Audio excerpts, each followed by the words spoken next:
को आवाज़ उठानी होगी पप्पू यादव के समर्थन में। हम लोग चाहते हैं कि हम सारे जितने भी युवा हैं बंगाल बिहार सब कोई मिलकर के पप्पू यादव के समर्थन में आवाज़ उठाए। मोदी तुम्हारे पे भी बहुत सारी करप्शन के चार्जेस हैं, मारेंगे या फिर हमको ख़त्म ही कर देंगे या सूली पे लटकाएंगे। वो लास्ट में उनको हिटलर को अपना सुसाइड अटेंड करना पड़ा। आज ये समझना चाहिए नीतीश कुमार को, मोदी जी को, कि जिस तरह का हालात बना रहे हैं। ये परिस्थिति के मुख्यमंत्री नीतीश कुमार का दिमाग ख़राब हो गया है। वो चाहता है कि अब तो बंगाल से बड़ा सुपड़ा साफ हो गया, फिर 22 में बिहार का चुनाव, यूपी का चुनाव है, वहाँ भी ख़त्म होने वाला है, तो इसीलिए उनका दिमाग काम नहीं कर रहा है। अस्सलाम वालेकुम, नमस्कार, आदाब। मैं साजिद हुसैन और आप देख रहे हैं चाकुलिया टाइम्स। आज हम बात करेंगे बिहार के पूर्व सांसद पप्पू यादव की। पप्पू यादव जिस तरह से इस कोरोना काल में, इस कोरोना महामारी में लोगों के लिए मसीहा बन रहे थे, और जिस तरह से उन्होंने बीजेपी सांसद के ऑफिस के बाहर कतार में लगी एम्बुलेंस का पर्दाफाश किया, जो सड़ रही थी, वहाँ पर गल रही थी। जब कोरोना महामारी में मरीजों को ज़रूरत थी एम्बुलेंस की इलाके को, लेकिन वो वहाँ पे सड़ रही थी, उसका पर्दाफाश करने के बाद से ही बिहार सरकार के निशाने पे आए पप्पू यादव को आखिरकार गिरफ्तार किया गया था। गिरफ्तार लॉकडाउन के उल्लंघन करने के मामले में गिरफ्तार किया गया था, लेकिन जब 9 घंटे बाद उनको रिलीज़ किया गया, फिर बाद में पता चला कि एक 32 साल पुराना मामला, अपहरण का मामला, उसी मामले में फिर से उनको गिरफ्तार कर 14 दिन के रिमांड में भेज दिया गया है।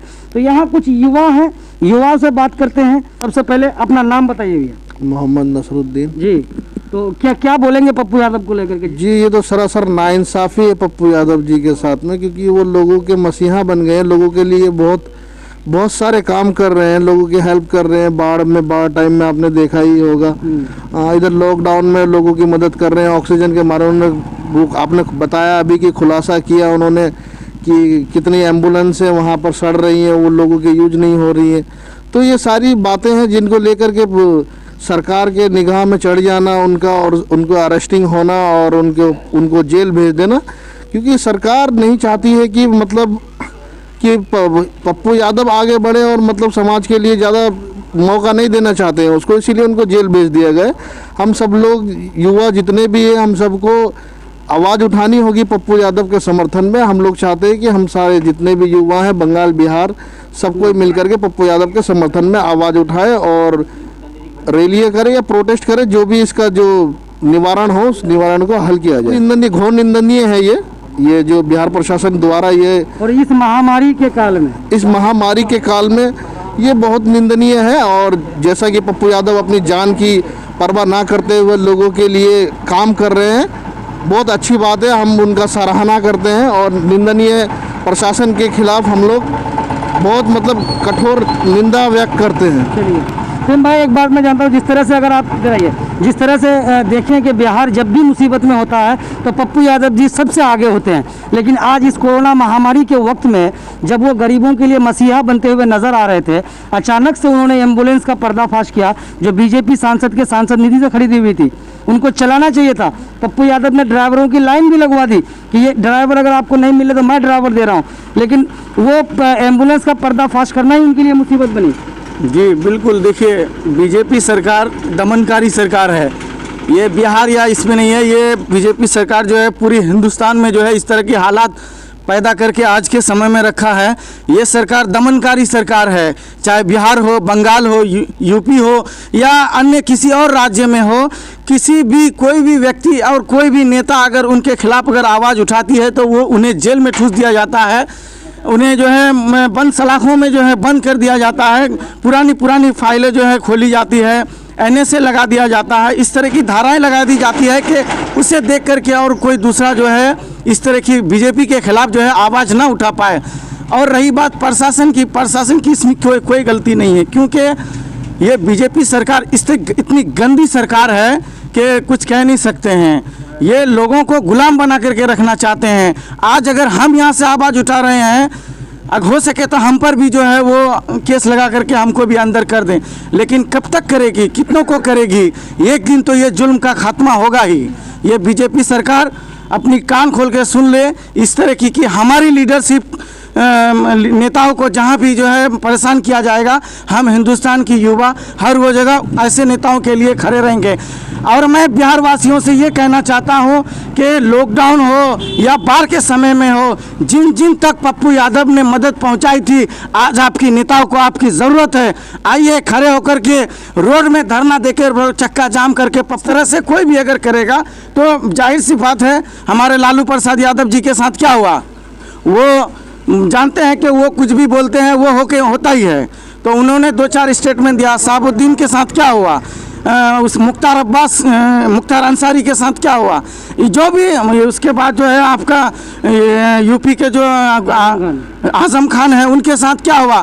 तो जितने भी आवाज़ बुलंद करने वाले नेता हैं उन सब के साथ जो है ये बीजेपी सरकार आने के बाद इन सब को, मोदी तुम्हारे पे भी बहुत सारी करप्शन के चार्जेस हैं, तुम्हारे खिलाफ भी एक दिन जो है ये पूरी फाइलें खोली जाएगी। और रही बात कि ये हिटलर शाही हुकूमत है, हिटलर को आज दुनिया के हर वो कोने से गाली मिल रही है, हर वो कोने से उसे आंख दिखाई जा रही है। एक दिन बीजेपी की भी यही हाल होगी इस हिंदुस्तान में, और ये मोदी होगा सेकंड हिटलर। आइए सईद अनवर राही यहाँ पे मौजूद है, इनसे जानते हैं कि जिस तरह से देख ही रहे हैं कि पूरा देश अभी कोरोना महामारी की चपेट में है और आए दिन लोगों की ज़्यादातर मौतें हो रही है, नए केस आ रहे हैं। ऐसा देखा गया कि गंगा नदी में लाशें बहती हुई बक्सर ज़िला में निकाली गई है। इस महामारी के काल में जब पप्पू यादव गरीबों के लिए मसीहा बन रहे थे, तब जाके बीजेपी सरकार के द्वारा इस तरह का जो एक अनर्गल लगा करके उनको अंदर किया गया है, इस वक्त क्या ये सही है? देखिए, ये तो सरासर गलत है।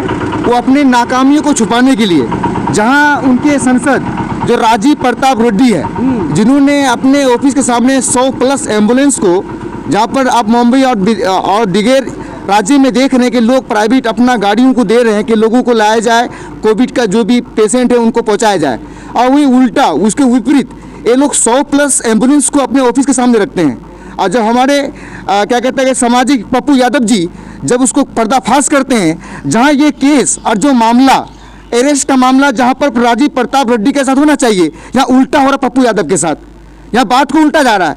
जिनको होना चाहिए जेल के अंदर वो आ जाए बाहर, और जिनको होना चाहिए बाहर, जो गरीबों का मसीहा, उसको रखा गया अंदर। देखिए, आज जो जिस केस का ये लगा करके, पहली बात पुलिस प्रशासन बिहार का गलत है। क्यों गलत है? क्योंकि जब उनको अरेस्ट किया गया, जब 7 मई को अपने ट्विटर के साथ उन्होंने एम्बुलेंस मामला को खुलासा किया, जब उसके बाद उनको 11 तारीख को अरेस्ट किया गया, और अरेस्ट किया पटना के पुलिस ने, अरेस्ट किया। अरेस्ट करने के बाद वो लोग क्या बोलते हैं वहाँ के डीएसपी कि according to the DSP of Patna कि ही डोंट फॉलो कोविड-19 protocol and miss guideline protocol का ये कर रहा है। वहीं पर शाम होते होते वहीं का डीएसपी बोल रहे हैं कि नहीं, कोविड का प्रोटोकॉल नहीं, दूसरा मामला है। शाम होते होते मधेपुरा से पुलिस पहुंचती है आपका पटना, वो दूसरा केस लेकर के। मामला यहाँ पर है कि पप्पू यादव को किस तरह से रोका जाए, ये हुए क्योंकि कोविड-19 का प्रोटोकॉल को ना वो तोड़े थे, वो तो पर्दाफाश किए थे, ना ही लोगों का हुजूम लगा कुछ किए थे। वो छोटा मोटा आपका प्रोटोकॉल तोड़ना वो 1-2 दिन का कुछ और अलग बात है, लेकिन पप्पू यादव को अरेस्ट में डालना है, उनको जेल में डालना है। और जिस केस की बात कर रहे हैं लोग, ये इस केस के बारे में है कि 29 जनवरी 1889 यानी 29 जनवरी 1999 को जो मुरलीगंज थाना है, मुरलीगंज थाना मधेपुरा में आता है, उसमें 2 युवक थे, राम कुमार यादव और युमा यादव। इन दोनों का अपहरण का यानी जो क्या कहते किडनैप का जो केस दिया गया था हमारे पप्पू यादव जी पर, उसको वो संसद, एमएलए, एमपी या फिर कोई नेता नहीं थे, वो मामूली एक आदमी थे। उनको अरेस्ट में डाला गया, उन पे ये केस डाला गया कि शैलेंद्र यादव नाम से एक आदमी था, जिन्होंने ये मतलब इल्ज़ाम लगाया था कि मुरलीगंज थाना में कि राम कुमार यादव और युमा यादव, इन दोनों व्यक्तियों को पप्पू यादव और उनके 4 साथियों ने उनको अरेस्ट किया, मतलब उनको किडनैप किया। हालांकि ये जो केस किया गया, इसके 2 दिन बाद ये जो राम कुमार यादव थे और युमा यादव दोनों फिर पता नहीं कहाँ से आ गए, ये पता नहीं शतरंज बना हुआ था। उस समय से ही पप्पू यादव जब अरेस्ट हुए, फिर कुछ दिन बाद ये रहे, और उस समय से वो नेता बन गए, मतलब उसके बाद वो विधायक बने, उसके बाद वो सांसद बने, एमपी बने, एमएलए बने, वो बात की बात है। लेकिन वो केस खत्म हो गया था। और अभी का जो मामला है, अभी जो पुलिस प्रशासन जो शतरंज नज रहा है, उनके मुताबिक वो बोल रहे हैं कि 10 फरवरी को 2020 को हमने दोबारा वो पप्पू यादव का वो जो फाइल था, जो अरेस्ट करने का वो खो गया था। एक ताज्जुब इस बात पर है कि पुलिस प्रशासन कह रहा है कि मेरा वो फाइल तो खो गया था। आप पुलिस चोर को पकड़ेंगे ना, चोर पुलिस को पकड़ेगा, ये तो उल्टा बात है, ये तो बेवकूफ़ बना रहा है। और हिंदुस्तान का युवा, हिंदुस्तान के नौजवान और बिहार के नौजवान बेवकूफ़ नहीं है। आप खुद कह रहे हैं 10 सितंबर को कि जो अरेस्ट वारंट था उनका, उस अरेस्ट वारंट का जो फाइल था खो गया था। उसके बाद 17 सितंबर 2020 को ही उसका वारंट कॉपी मिल जाता है, और मिलने के बाद फिर 22 मार्च 2021 को पुलिस प्रशासन बिहार की बोल रही है कि हमने ये वारंट दिया था कि पप्पू यादव का घर को कुर्की किया जाएगा। ये सारा शतरंज के तहत वो लोगों ने बनाया अभी कि पप्पू यादव को किस तरह से छोड़ा ना जाए। और जितनी बातें आज हम लोग और तमाम हिंदुस्तान के लोग जानते हैं, ये बातें आज से, जब उन अरेस्ट हुए तो इससे पहले की कोई बात नहीं है। आज ये पूरा शतरंज बनाया जा रहा है कि उनकी फाइल खो गई थी, फाइल मिला, उनको वारंट दिया गया था, उनका 22 मार्च 2021 को उनका घर कुर्की करने का ये भी वारंट दिया गया था, ये भागे फिर रहे थे। अरे भाई पप्पू यादव, क्या कहना चाहते हैं? अब ये सब सोची समझी चाल है, ये सोची समझी चाल है, क्योंकि नीतीश कुमार जो एक मतलब अपने जो राज्य में जो काम नहीं कर पा रहे उसका उल्टा वो कर रहे हैं। आप देखिए इस किशनगंज का मामला 2 दिन पहले का है। आम लोग जब वहीं के बासिंदे हुए के रेसिडेंट लोग जब बाहर निकले, वहां के पुलिस प्रशासन ने जिस तरह से बुरा हाल किया, लोगों को मुर्गा बना के दौड़ाया है, लड़कों को ऐसे चलाया जैसे कि बीएसएफ का ट्रेनिंग किया जा रहा है। इतना फिर गलत है। कोविड-19 का कोई अगर प्रोटोकॉल को मिसगाइड कर रहा है या फॉलो नहीं कर रहा है, उसका तरीका है। आप ये तो नहीं कि जुल्म कीजिएगा। हिटलर साइकिल, जैसे वसीम भाई ने बताया था, हिटलर अपने ज़माने में यहूदी को डिटेन करके उन लोगों को मारने का काम कर रहे थे।